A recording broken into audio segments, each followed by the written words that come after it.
Okay.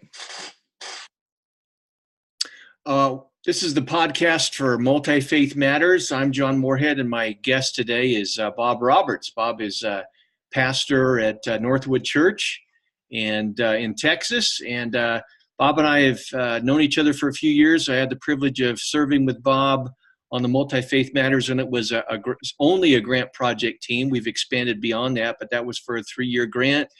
And I've been at a couple of consultations. Bob has invited me to some gatherings and working with Muslims and Christians working together in peaceful ways. And it's my pleasure to have Bob on the podcast today. Welcome.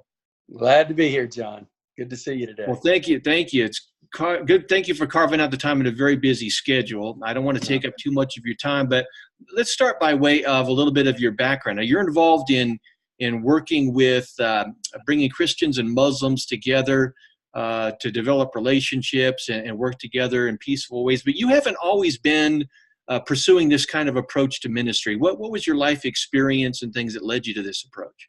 Well, to be very candid with you, this kind of ministry growing up was a waste of time. Why would you want to be involved in it? It's what liberals did. Just a waste of time. You can't baptize anybody out of it. So don't waste your time. I grew up in Deep East Texas, very conservative, very fundamentalist Christian background. Even to this day, it makes my relatives and my friends I grew up with a little bit nervous. No, a lot of bit nervous about what I do. I tell people sometimes, forget my ancestors, my relatives would probably make you nervous. Just a very conservative background. And just the short version is, my wife and I always wanted to be missionaries. And we graduated from seminary, and because of some health issues on my wife's part and some other things, our tribe decided not to appoint us, thinking we'd have to have surgery. And so one day it hit me that we could still work around the world, didn't have to be a vocational missionary. And so we started mobilizing our church members and used their jobs. So for more than 25 years now, we've worked in Vietnam, and our doctors do medical things. Our business people do microfinance. I go on and on and on, but we've been there 25 years, worked with the government. I learned a lot about how societies are put together and how to mobilize people. After 9/11, we did the exact same thing in Afghanistan. And one of the principles we teach about is going through the front door, being honest about who you are. Don't lie, just be honest. And so I went to Afghanistan, told them I'm a Baptist pastor from Texas, and I'm not going to preach, pass out tracts. I want to serve people. But anybody who asks me about my faith, I will answer if there's questions. And they started laughing and said, thank you for being honest. Your missionaries come here, say they're businessmen. They don't do either job very good. So we can work with you. So I said, okay. So I got to be friends with the tribal leader, one of the top tribal leaders in the country. And we were doing a project together. And long story short, I wanted him to understand who I was, because in Pashto culture, if you're honest, they'll protect you even if they disagree with you. But if you lie or you're not transparent, you're in trouble. And we were way out in the desert, and I began to explain to him. He didn't understand Christian pastor. He got Christian imam. And so finally he gets that. And later that night, after we get through eating, he introduces me to about 15 or 20 imams. And it was an incredible time. We sat up until 2 a.m. talking about God, faith, our religions, our differences, and so forth. And that's how I got to know Muslims. I learned the principles of engaging society through Vietnam. I learned how to talk about issues of faith working with the Muslims. And the rest is history. The Brookings Institute, I thought it was a church planting organization, came and visited with me. They wanted me to heard about a Baptist pastor who's friends with all these communists and Muslims, and asked me to speak at the World Islamic Forum, which I did. And it just opened the world up to me. So that's kind of how I got involved in all this. And I learned, people are fine you talking about your faith with them if you treat them like human beings, not projects, not objects, not just notches on your belt. And so that's the story. Yeah. We know that most evangelicals and most churches don't get involved in this kind of process. They tend to either just not get involved with Muslims or other multi-faith activities, or if they do, it's just evangelism or maybe apologetics. What kind of rationale, what scriptural justification and arguments would you bring for why this is the way we should be doing things, and more evangelicals should be involved in this? Well, let's talk about two people in the New Testament, Jesus and Paul. So Jesus said, love one another, love God, love your family, love your neighbor. He said, love your enemies. Who's left out? Did it say love only those that you can convert?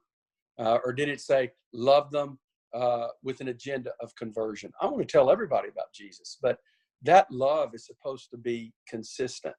And I think Jesus, he was grieved when the rich young ruler left. He loved him.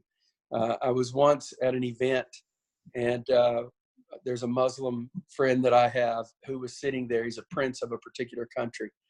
And it hit me as I was speaking, that a lot of what I do is because of this man. He challenged me. And he's a Muslim. He's not a Christian. But as I was speaking, it hit me. I love that man just as much as I love any Christian I know. And it shocked me. That never crossed my mind. Yeah, I love everybody. I love Christians one way and Muslims another. And then it just hit me, John. Whoa. Why? Why do I feel awkward because I love this man who's not a Christian as much as I love a Christian? I mean, if I love like Jesus, am I going to say, oh, I love you more because you're a Christian? I'm sorry. I'd love you a little bit more if you were a Christian. I can't find that in the scriptures. Second thing is Paul. So the love factor with Jesus, the public square with Paul. Everything Paul does in Acts is in the public square. He's at synagogues. He's at temples. He's at university halls. He's at philosophers' squares and forums. Everything he does. He doesn't have the Christian events and say, bring your lost friends. He's invited to secular events, non-Christian events, talk about your faith. And he doesn't trash them. He goes to Mars Hill and says, you say that there's an unknown God. You do well. And I want to tell you who he is. He didn't go in and say, you sorry scuzzballs. You're stupid. Let me help you understand. He doesn't even talk to them like he does at many of his epistles. I would not have you be ignorant. I mean, he saves that for the believers. Right. He literally is saying, hey, guys, you know what? A lot of what you're saying is really good. Let me finish it out for you. He does that with the Jews. He does it with the Greeks. He does it with everybody. He's friends with people who aren't Christians. I mean, don't you love it when he's with Felix? Felix goes, Paul, you would have me be persuaded. And he says, in a short time. And he says, whether short or long, I don't know. But, there's this winsomeness about Paul hanging out with non-Christians, talking about Jesus. We don't do that anymore. I think that's why the church is in a mess today. We preach sermons to the choir. We live our faith in the church and with Christians. We stay away from them sinful pagan people, and definitely those people of other religions, the false prophets. No, I think we've got to learn to live it in the public square. You remember what happens at Ephesus? Remember, he's up on the mountain, and there's this riot that starts out. Who comes to his defense? Other Christians? No. People who come to defense, it's the town clerk. And what does the town clerk say? Hey, guys, chill out. We're fixing to have a problem if you don't. I mean, this guy's not stolen from us or blasphemed our gods. In my religious culture I grew up in, it was a spiritual gift to blaspheme somebody else's God. Here's what's wrong with your religion. I don't believe that. I'm just going to talk about Jesus. I'm going to lift him up. People didn't follow Christianity the first 3 centuries in droves because they had Jewish apologists and polytheistic apologists. They didn't. They saw something fundamentally different in the message of Jesus, and that's what they flocked to. I think what they see in us is religion. And so we want to argue with them. I also think apologetics is shifting from philosophical apologetics to what I would say relational apologetics. People want to know, what is this you believe? So, yeah. I agree with you. I used to be in the apologetic community, and I almost considered it a badge of honor to learn how I could almost be in somebody's face and blaspheme their gods. And I've been to apologetic events that kind of embarrass me when people do that. So I'm glad to hear you articulate, a different vision for the examples we have in Scripture for how to do this. What kinds of activities are you doing at NorthWood Church and elsewhere? Hit some highlights for us about the kind of work that you're doing. So we have a men group with the local mosque. And so what we do is they get together, they have coffee, discussions. They also do community projects together. They do sports together. Our women's multi-faith activities are built around something called Embrace. And it's Muslim, Christian, Jewish women. They get together, do cooking classes, do community projects, just a lot of stuff. It's grown, it's multiplying. It's grown from one group to multiple groups. we're seeing that spread out. Every year we have a multi-faith gathering where we have Jews and Muslims, and we let them come, and it's a blast because they bring their food. And so I let the rabbi get up and explain what Judaism is and explain how to become a Jew. Let the imam get up and explain the 5 pillars of Islam. And we do this in our church. And then I get up and explain how to accept Jesus and what we believe.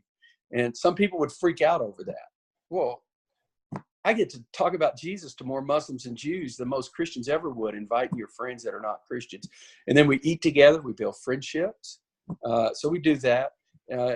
It's had such an impact that a few years ago, we were challenged to do these retreats across America. And so we did so far. So we have these pastor, imam, and in some cities, rabbi retreats. We bring them together for 3 days and lock the door. And evangelicals have the most negative view of Muslims. And so our challenge is to get them to know one another. Who are you? Why are you the faith you are? Why are you a cleric? We deal with perceptions. We deal with how to communicate. How can we work together? There's 5 things you have to agree to at the beginning of the retreat. You schedule them at the end of the retreat. Number 1, you got to go to one of those home for a meal. Just humanize people. Number 2, you have to do a mixer. So you can go to one another's place of worship, or you can go to a park and do a picnic. 3rd, you have to do community projects. That's where you get the long-term stuff and build the relations. 4th, you have to stand up for one another. And 5th, we're building out nationally. So far, we've had 180 plus congregations now, representing 500,000 people that have been a part here in the U.S.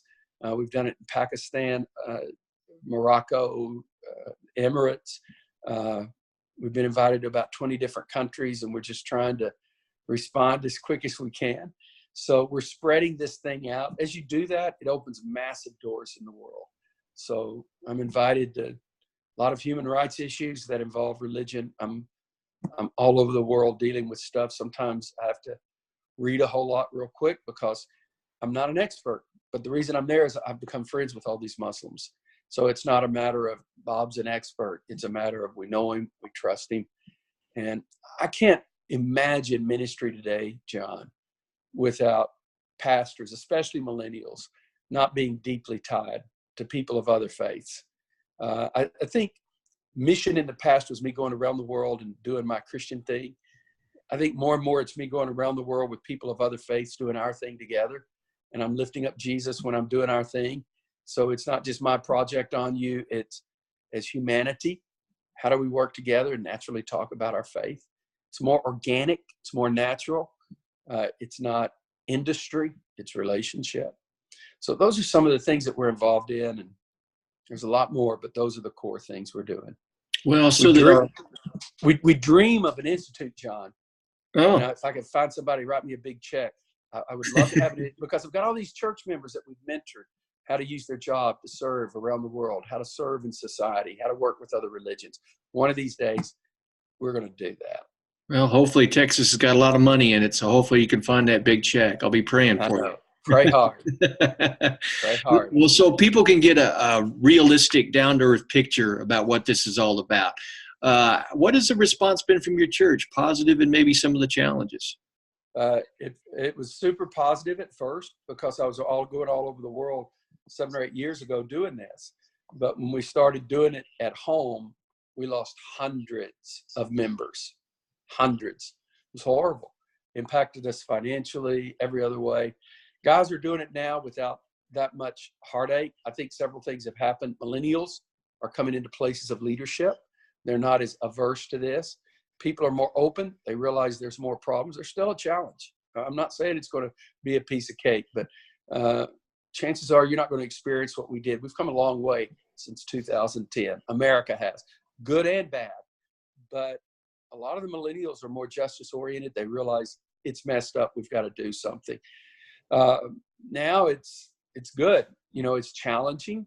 You know, a lot of Christians have called us the Muslim church, and we've taken a lot of heat. It's real funny, John. About a month ago, I was speaking at an event with about 1,000 world leaders, and I walked into the place, and I was almost mobbed. And I'm a nobody, you know me, but I was almost mobbed by all these Muslim leaders from these different countries. I don't know what they think, but they were all coming up. You're the pastor who lost hundreds of people. they'd heard something on the internet or some story. And I mean, the whole 3 days I was there, what was it like? How did you do that? Thank you. And we're trying to do the same with Islam. So here's what we want. We want to do the right things, but we want people to praise us. And when you do the really right things, I think you're going to have to wait for that till you get to heaven. And if you got to have people praising you now, chances are this isn't for you. But the reality is your kids are going to look back on you just like I look back on my parents' generation in the 50s and 60s, and I say, civil rights, how could y'all not do something? And I think this is the conversation of the day. What kind of advice and words of encouragement would you give to a pastor who is maybe thinking about reaching out to, whether it's a Muslim or some other religious group in his community?